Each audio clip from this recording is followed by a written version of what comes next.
Hello there, ladies and gentlemen, boys and girls, children of all ages. My name is DB333 and welcome back to Hearts of Iron 4, the New Order Last Days of Europe as a Greater German Reich.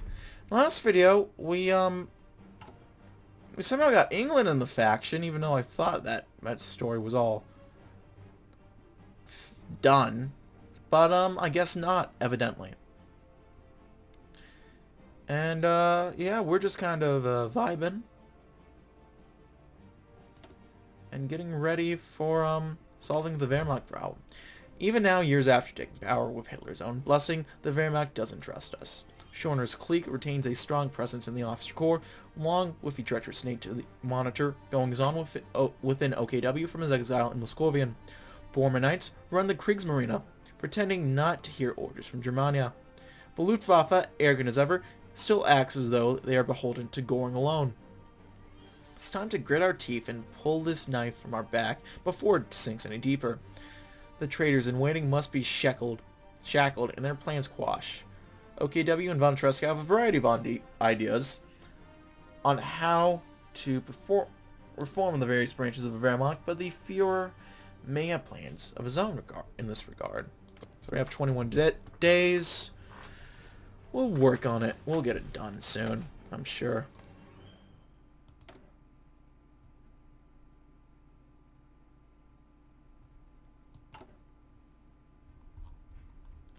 What do I want to do next?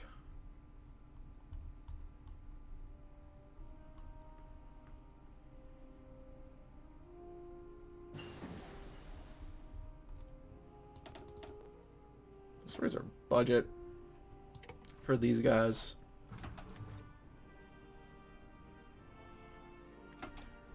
Right, so we don't have a special mission going on, I think.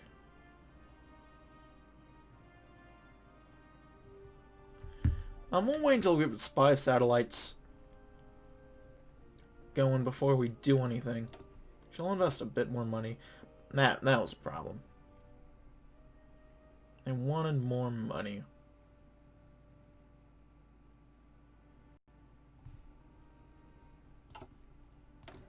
It's not available. Let's check it out. With Dr. Stephen Brule. Do you guys remember that show? I don't even remember it, really. I remember they played clips of it randomly on YouTube sometimes. It was fun, but... And we have the Sea Battalion.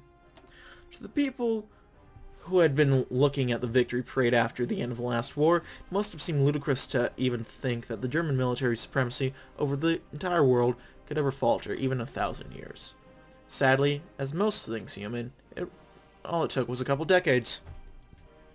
Without the threat of a powerful enemy, corruption and infighting began tearing the Wehrmacht apart, and what historians would probably describe as a twisted parody of the late Roman Empire. Like the Roman generals they were so fond of, the highest German officers bought the loyalty of their men by promising hefty bonuses at the end of their service, siphoning the needed funds from the Reich's budget, with subtle threat of open revolt should anyone refuse them. As a result, the Wehrmacht bloated horribly, eating more and more of the public expenses and contributing to the final collapse of the German economy. The increase in dimension, however, didn't result in a better military. On the contrary, overloaded logistics, unfit recruits, outdated equipment, and infighting between officers took what was once a jewel of efficiency into a wheezing, sick patient, as the Second Russian War showed perfectly. Now with the Civil War over, von Tresca has planned a large reform of the German armed forces to return them to their former glory. The program will concern all of the Wehrmacht, from the Heer to the Luftwaffe to the Kriegsmarine. Everything will be turned upside down until it fits his ideals once again. However, this won't be an easy task. Many officers of the old guard are still in active service and will try to resist reform at all costs, especially if they are supported by the more conservative elements of a Nazi party. It seems this battle will be far more political than expected, but onwards to victory anyway. We'll be fine.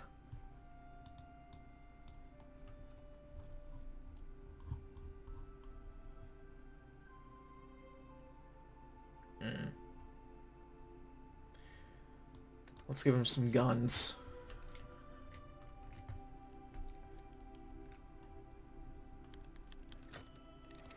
Propaganda campaign ended. Wunderbar.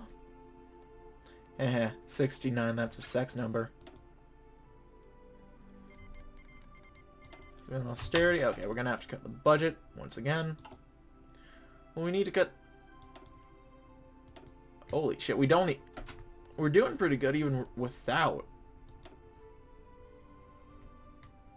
all the rest of that. Our GDP growth is bananas, let me tell you. Focus. Right. We'll start with the army and then move from there. I'm thinking right now... let's get working on going after Daimler-Benz.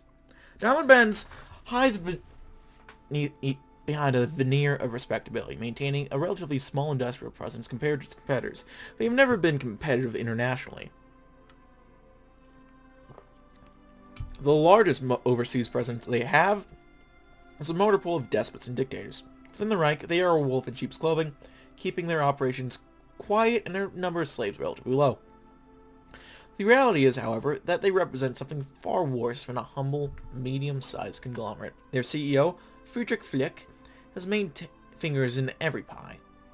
While Daimler-Benz tries to remain as inoffensive as possible, Flick wastes no opportunity to further enrich himself and solidify the slave system.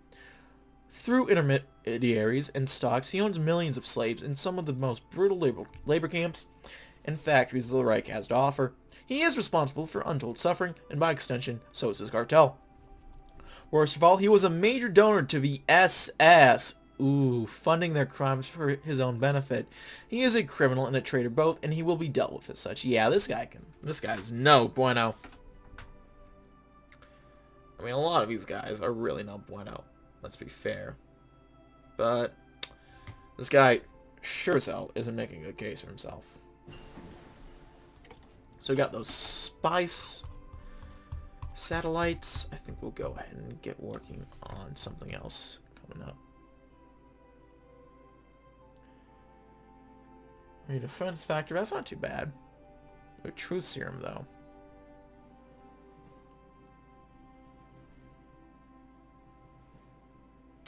Research suggests that the mental process of constructing a lie is more complex than telling the truth.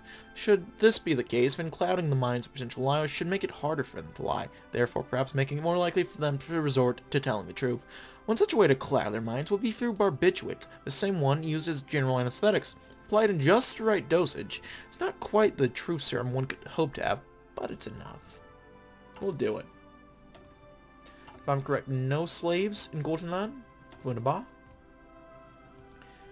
And no slaves in Denmark. Danemark. Wunderbar. We are doing pretty well already. I'm very happy with how we are doing. How's the game going?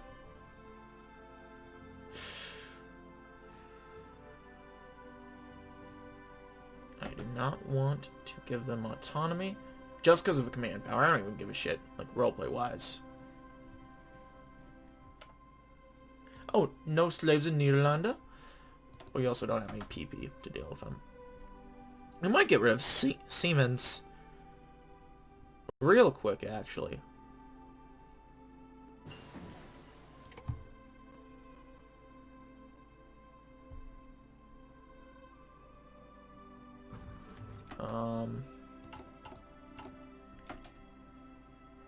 See how they... Fuck, okay. We'll give it a shot.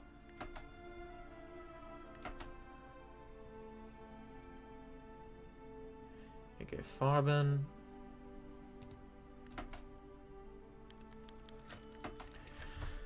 Friedrich Flick is an oddity, a threat, and perhaps stands as even a more dangerous man than Hermann Josef Abs.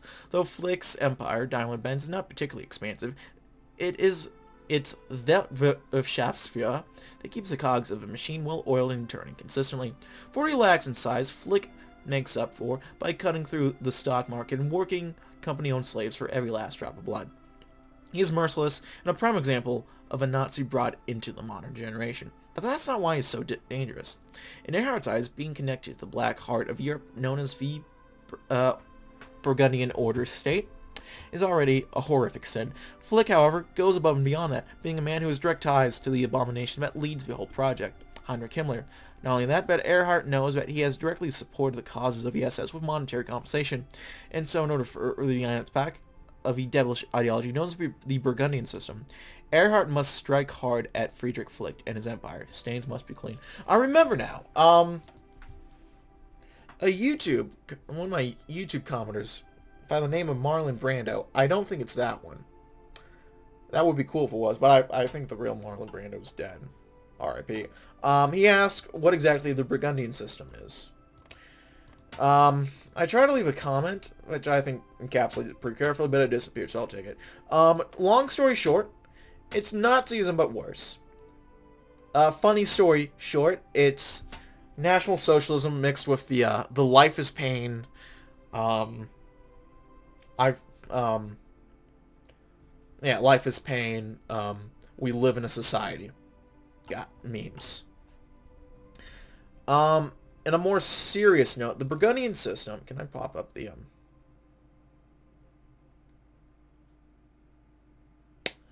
When Germany's luck began running out at the Second World War, one of the most fanatical members of the Nazi Party, chief among them, Reich SS Heinrich Himmler, sought to reconcile their beliefs into the superiority of National Socialism with the increasingly bleak reality unfolding before them. They eventually arrived at the conclusion that the Nazi Party had lost sight of itself and had collapsed into decadence, that only they were fit to preserve the ideology as truly intentioned. They increasingly isolated themselves from the Third Reich's political structures, secretly building their own systems in parallel. When Himmler was made head of the Burgundian Order State, he began implementing his vision unimpeded. Much like how many of Nazism's goals revolve around Hitler's increasingly erratic statements, the tenets of the Burgundian system are equally ill-defined. The only way one could begin to define it is to analyze Himmler's increasingly inscrutable actions and cryptic beliefs, which very few outside of a system are able to do. What is clear is that his regime implements Nazi policies in the extreme. The party is exalted upon all other aspects of society. Draconian racial supremacy laws are harshly enforced. And Nazi thought is deliberately incorporated into every aspect of waking life. It also impresses a Spartan and military-esque lifestyle upon the entire populace in hopes of removing all potential sources of decadence or complacency. So it's like Sparta, but Nazis. So yeah, not nice. Not nice at all, needless to say. So there you go, Marlon Brando. Hope that helps you out. While Daimler-Benz as a whole might deserve to be destroyed, there's little sense in doing so. Most of Cartel's worst excesses are done by intermediaries, leaving their good image intact. We can't exploit this, decapitate the cartel, break it up, and put someone with a bit of humanity in charge. But let the core company remain. They could be a major employer, and with a little help, they could establish a new standard of quality for cars, giving us another highly profitable venture. However, they will be punished severely. The entire board of directors is complicit in Flick's crimes and will be prosecuted the same as their boss. Middle management is also rife with corruption and party line men, so we'll need to purge them too, albeit a little less violently. Finally, every single subsidiary of a corporation will be torn away and sold off, further increasing the number of Mittelstand companies and permanently constraining Daimler-Benz's power.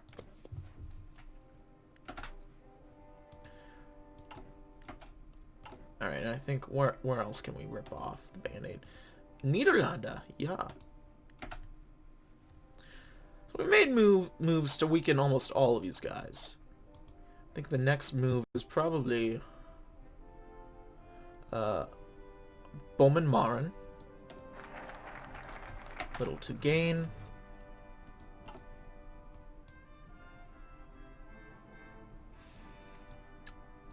What else do we want to do? Much to give. I'll hold off on the step as soon as I can. I'll go down these paths when I really need to.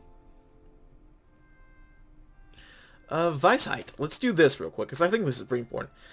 Thanks to Hitler's megalomania, it's not just Germany I find myself responsible for. The entirety of this Third Reich, from the Rhine to the Volga, falls under my jurisdiction when it comes to economic matters. That's a tall order even for me. So I will preserve this responsibility. Or I will persevere. This responsibility is too great to neglect. and the potential for a brighter pan-European future lives on beneath all the muck of slavery and bloodshed. Eastern Europe makes up a huge portion of our territory in wider hegemony, but it's been systematically misused ever since it was conquered. Ukraine has so much more to offer than just wheat and the Caucasus. What a sorry mess. All that oil dredged up by natives in utterly inhumane conditions, while the industrial barons grow fat on profits that should be enriching the ones doing the work. To hell to the party. I'll give Eastern Europe the future it deserves if it's the last thing I do. At different times, shut down. You know the drill. The harsh monotone voice of a here sergeant said. Go up, look scary, I'll talk to them. Gunshots start firing, fire back, and you better damn well hope you don't hit one of the slaves. If you do, that's coming out of your paycheck, not mine. The APC rocked over some gravel as a man inside nodded. What's that? He asked. I didn't hear my confirmation. This time, they shouted in unison. Sir, yes, sir! However, what would have been a simple interrogation process turned out to be much, much more. When the sergeant went up to announce to the guards that the factory was being seized, that's when he spotted it. They weren't normal security guards. They wore a set of all too familiar clothing. And a bullet struck his combat helmet before he dropped to the ground and yelled into his radio that a firefight had begun. It wasn't a very long firefight. Half an hour later, and the noise had died down in a strange sound. Men, report casualties. The radio crackled back down.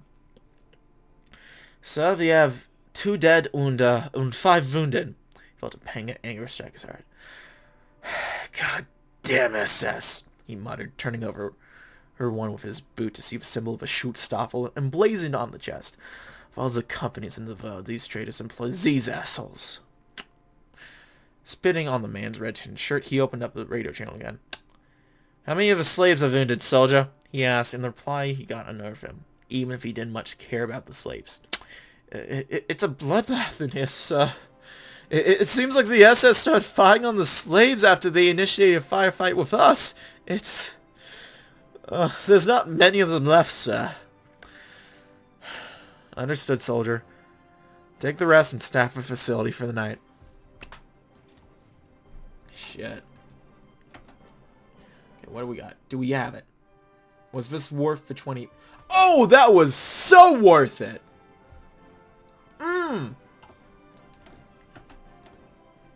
That was great. Oh.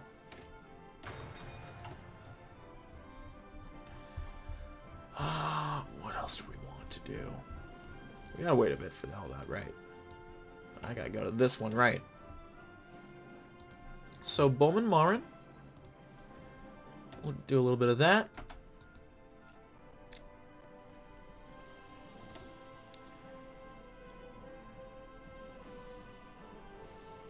Promise to keep Burgundian in check. We don't need to do that. Also, it's Pablo Odar versus... Oh, Nova Polska. Knee. Ooh! Vessel tapped a finger to the T-button, thinking to himself. Then he began. To Agent Purple, top secret information regarding Antifa. Your operation will be simple, but it will not be easy. So he hoped Antifa could be more cunning than he perceived. In the city of... whatever. There's a large student protest happening soon. It's your duty to go there and pose as a local resident of the area. Assuming the identity of a college student, will be giving the local Antifa chapter manufactured information about the heads of student protests. Information that would fall apart at anything more than a surface glance, with the hopes that none of Antifa members would know in detail about the families of main targets. It wasn't the best plan, but it's suffice. Once you have done so successfully, another agent will help you in preparing to record the events of a protest. If all goes well, Antifa will assault the students, and Germans abroad will see it as their views being too violent and extreme for the average person. Vessel thought about what would happen if they simply printed information about Antifa being radical extremists. Would it work just as well? Not that he could determine that anyhow, however. Trust me, it doesn't work, dude. Remember the strategy of the Romans. Divide and conquer. You will do the same here. Wessel let the slightest of smiles touch his lips. They were incredibly efficient at their job, and he would make sure the R&D followed. The rest is up to you, agents. May Germany be safe in your hands. Well, time will tell. So we have a fair bit, a decent chance of having of infiltrating Antifa, a smaller chance of not infiltrating Antifa.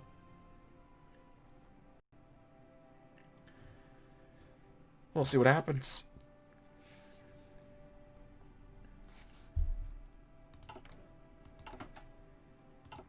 Okay, what do we got? Turn 2. Dude, we can't even do anything here, really.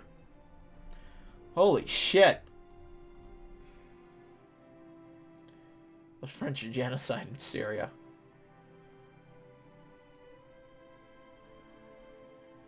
The best thing we can do is make up rumors about Italian ambitions. That's really it. That's our best fucking bet right now. Lie about the Italians. Make them sound more competent than they actually are.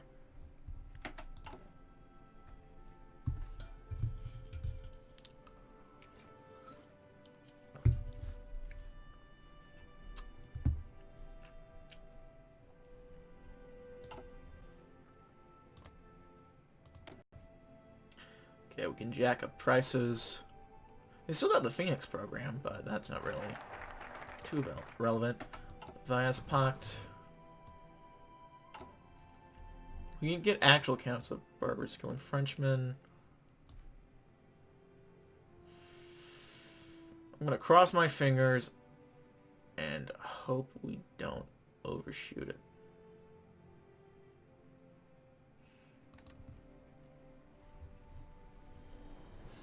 Please, God. Yeah, we'll need a lot of money to invest into all these places, and we'll need a lot more PP.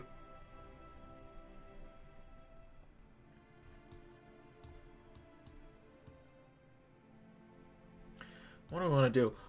Let's open the doors. It's time for our fatherland to persuade the Americans to lift their embargo. It's also time for us to open the doors of Europe to the West. For the West to do the same for Europe. We can no longer exist with a barrier between us. It's best for us all to remove the wedge between us. Of course. We got 7 days to do so. I'm not too worried. Dude. Yeah, Hitlerstadt is still a name in here, which I feel like it wouldn't be, realistically, but what are you gonna do? Still have the Afrikaners. Oh, we have Otto. Just kind of sitting here, just waiting patiently for extraction. Human rest, the legacy of the traitors, the drums of war. Oh, is this Uslan or East Africa? Not sure. We got Namibia, ZANU, Zimbabwe, actual liberal democracy. That's nice. Okay, so we can open the door. Got some nice pee-pee. Let's worry about the sins of a father. Before we can even sit at the same table with our partners from America, we will have to show that we can go forward without Hitler's influence. We are a new Germany, and to the Republican Democratic Party, must help them see who we are now instead of who we were before. What we are now must not be tainted by who we were before. Of course, so we can invest in some people.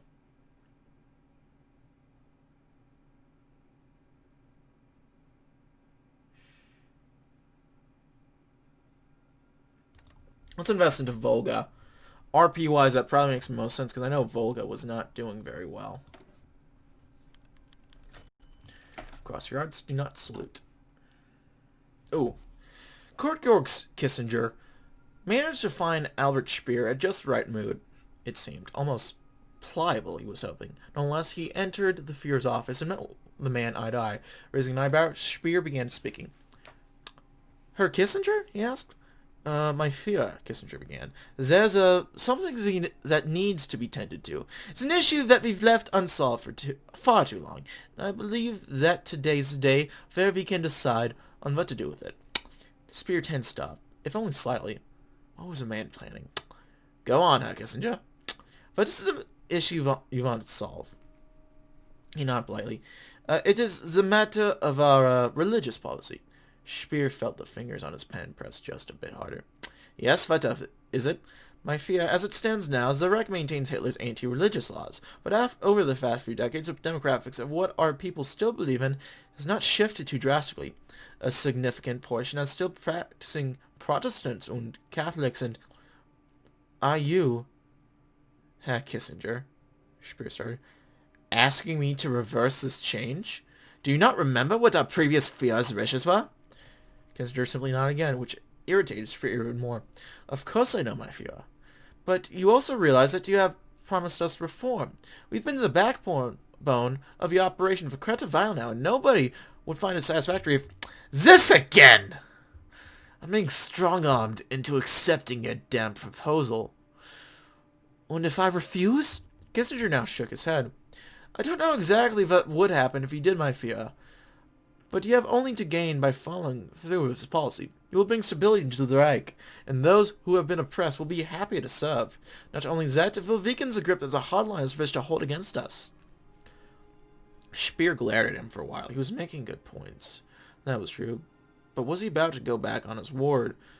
The consequences if he did so. After a while of unpleasant silence, Speer's gaze lowered back to the papers in front of him. Herr Kissinger? Now, I believe this is a turning point.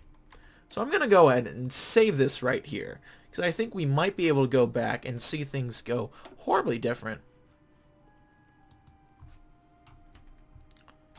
Turning point. Doi. I think that if we select this isn't a good idea, the Gang of Four quits on us. I think that's what happens. But, take your victory and fuck off.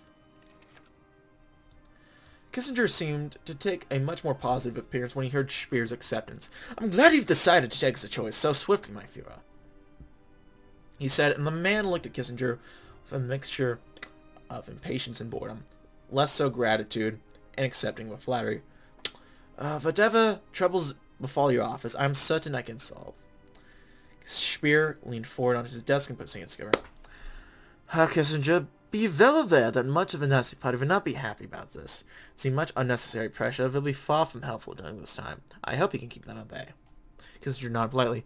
Will that be all you require of me, my Führer? He asked, and Speer looked to be actually thinking about the prospect for a few seconds before merely shaking his head.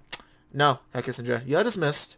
When the deputy Führer left the room, it entered into a stale, unpleasant silence. There were many names off the top of his head that he could name who would not appreciate this move. He merely crossed his fingers. There wouldn't be too many wanting to voice their opinions. Not Deputy Führer for no reason. Okay. Uh-oh.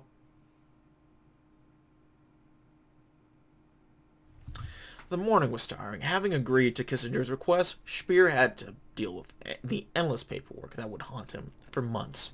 Had it only been that, then his concern would be the frustration of having to give up yet another one of his ambitions.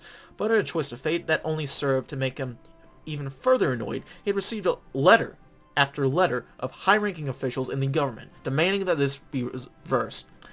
The one specific stood out, a letter with a particularly prestigious seal.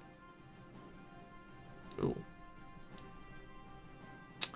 My Führer, I have heard about a deeply concerning change of pace within the upper echelons of the Volkswahl. Is this true? Are we stepping away from the building blocks that our previous Führer, Adolf Hitler, set for us? I, along with my allies and friends within the circles of the Reich, find ourselves worried that the integrity of National Socialist values will be threatened. Did we not talk about the futility of religion, its needless superstition, and unsatiable desire to trace the present back to the past? Not only that, but it is directly linked to the Jew. I will not speak of the attempt to synthesize our ideology and Christianity together, for it is an abomination, but I rather speak of what secularization will lead to. We have thankfully annihilated Judaism from Europa, but unfortunately the claws of Abraham still follow us. I know that you, my Führer, have no love for Christ and his Jewry, and so I ask of you to please reconsider what has been done. If you truly let our Reich slip into tolerating the Protestants and the Christian, then we will once again allow ourselves to be tainted by a religious ideology contrary to National Socialism, contrary to the 1,000-year Reich that we are to build, and contrary to the supremacy as an Aryan people. It is my hope that when you receive this letter, you will quickly realize what the decision to make. The future of Germany is in your hands, my fear, and I trust that Tiva makes the right choice. Reichsstatthalter Arthur Greisler of Walterlane. By the end of it, Speer was grinning Steve, wondering what the hell to do. I can't let this. Wait.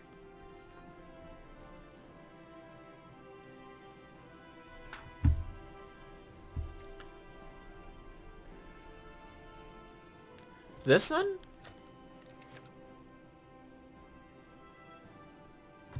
It was only a day later in the afternoon when Speer heard those familiar footsteps outside the door. Putting away his papers, he knew that the man who was there to come in would force Speer to pay full attention to him, in no small part due to his nature.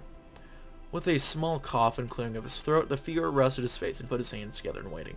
With a sharp but careful swing of the door, Treschow stepped in, closing it behind him. As he gave a crisp salute, "Herr Speer!" Speer! He began, almost as if he was the Führer. "I have heard of the situation developing." "Really, Herr Treschow?" Speer asked, raising an eyebrow at the Prussian. "As you know, Herr Speer," he began, body language loosening just slightly, "I'm a man who sees clearly into the past, and all of the good that it has served us. Though I strive for that united our nation, Prussian discipline, mental and spirit, there's another element limiting Germany from reaching its full potential." Speer slid a hand to the side of his face. "Go on, Herr Treschow." He nodded dutifully. "The essence of God has been restricted, Herr Speer. In my own homeland, I see Protestants thrown out of churches for only doing their duty. Elsewhere, Catholics are harassed and their sermons broken up by police." Treschow stated, eyes narrowing just a bit. He could recognize that look that Speer was giving him. "You may not care much about it, but many of Germany's citizens do. The direction you're taking shall be antithetical to their belief. If you want to avoid decades of strife, then I suggest pressing through with allowing people to worship openly." Speer glanced at him inquisitively. He offered no sympathy to religion and would be happy to see it gone, but was it really worth backing down? The choice, then, was between upholding the future of a Germany free of religion or guaranteeing stability by allowing them to practice their faith.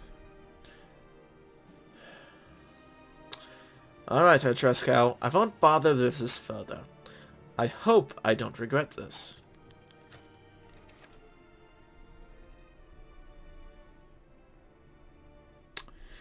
Joseph, as always, felt uncomfortable when he swung that board around his back and front. It felt like he was pinning himself as a target for the police, and truth be told, the close encounters that he had with them told him that the Protestant was lucky not to be in jail yet. Exiting the streets, with nicely painted black letters against white said, "Germany without faith. Germany without its soul." You could see in the far distance the ominous and foreboding Vauxhall staring down at him as he gathered from his friends. An hour later, Joseph rallied at the front, next to another ally who waved a flag around that spoke of a similar message. She was older than him, a veteran of these things, and he could always learn something new from her. But when they turned the street corner and met a patrol of military police, both parties stood dead in their tracks. Here, in Welthauptstadt, Germania, was a small protest of 10 marching about and wanting their freedom to ring true. And nobody was quite sure of what to do. That was until one of the policemen started cracking up, nudging a fellow officer of his. They took a few minutes to find a megaphone and quickly spoke. "The police is here to remind you that the Führer Speer has begun secularizing the anti-religious policies that have been currently instated." The tension between the groups loosened significantly after that. "However, that still doesn't mean you can walk around and disrupt citizens. Go home and wait unless you want to be punished." The casual tone of a voice slightly unnerved Joseph, and he swallowed. There wasn't even a "that is all," instead only the cutting of static as the policeman moved on. Was what they said really true? Perhaps I won't have to wear this again. There we go.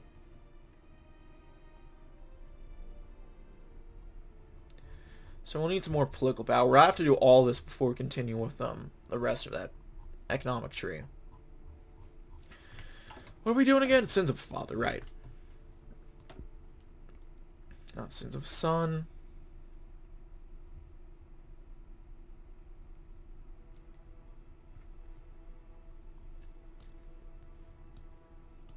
That's what, another 50 PP?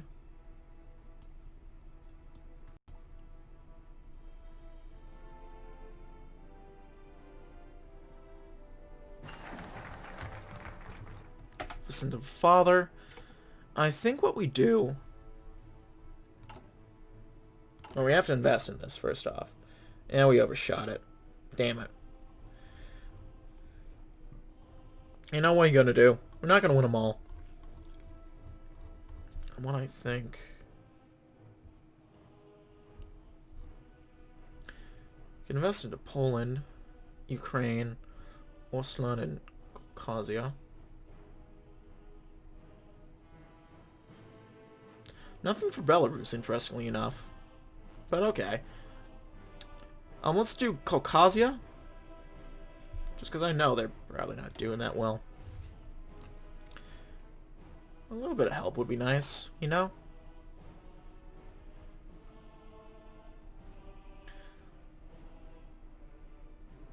Let's look at the cancer that's killing the Reich. The Fuhrer's privately maintains that slavery was necessary to win the Second World War. Its continuation is tenable from both a moral and economic standpoint. Without slavery, the economic crash might have been more bearable, and our society would never have become so polarized. While the various factions within the Reich have motivations ranging from the selfless to the racialist. That's the word. Right.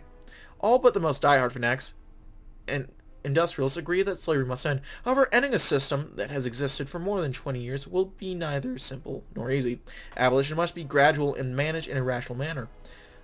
Mass manumission would result in pure chaos across Europe and would harm the Reich far more in a short period of time than slavery ever did in over 2 decades. So we gotta deal with Reich's cancer.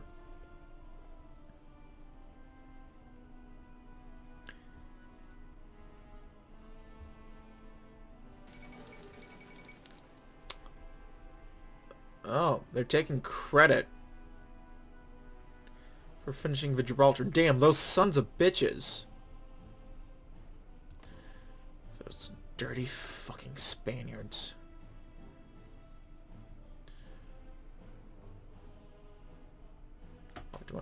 We have the Iberian Council.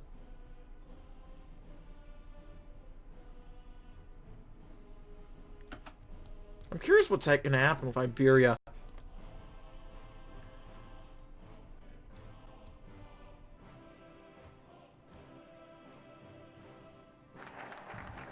State of the Union is unstable. Cancer that's killing the Reich. I say next.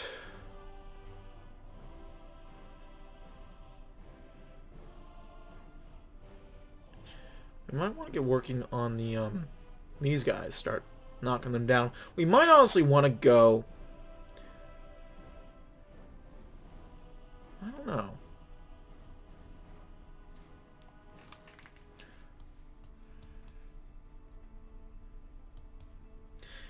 Now maybe we should start working on the army. That's what I'm thinking. Build allegiance. We'll begin downsizing the Wehrmacht. The new division limit will be 100. The General Staff recommends to prepare for the eventual limitation of the Wehrmacht to 50 divisions. It was the here that carried us to the final victory over the Allies and the Bolsheviks. When the Luftwaffe and Kriegsmarine were keeping their hands clean, the Panzer Corps artillery and the poor bloody infantry fought and died in the tens of thousands. Our victory was won atop a mountain of corpses, rising from a sea of blood, both our own and our enemies. Worse still, they were used by Hitler and his cronies to commit countless atrocities that will forever stain the honor of our great nation.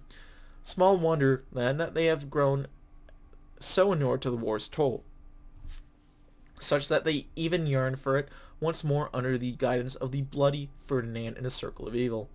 Valiant as they once might have been, they now exist as little more than puppets of the militarists and the Nazi Party. The here must be better than this. It must be more than a band of butchers in uniform, with a few are convinced to take a hands-off approach, and the final decision left to OKW. Greatness for the army is in reach once more. But it'll still have to wait until next time. It was like decrease U.S. It's this. I'm getting this to fuck off right now. What? Right. Oh yeah. Start wrapping it up. That's all the time I have, ladies and gentlemen. Thank you for, as always, for watching. Like this video, go and leave a like. If not, feel free to dislike. If you want to see more of this content feature, go ahead and hit the subscribe button for more uploads every weekday, as well as every Saturday. If you have any comments, feedback, concerns, anything of the sort, leave them in the comment section below. I read all the comments I get, and I appreciate any all feedback you kind folks want to have for me. If you want to send me a few bucks my way, I have a Patreon link below. You can check that out if you want. If you want to just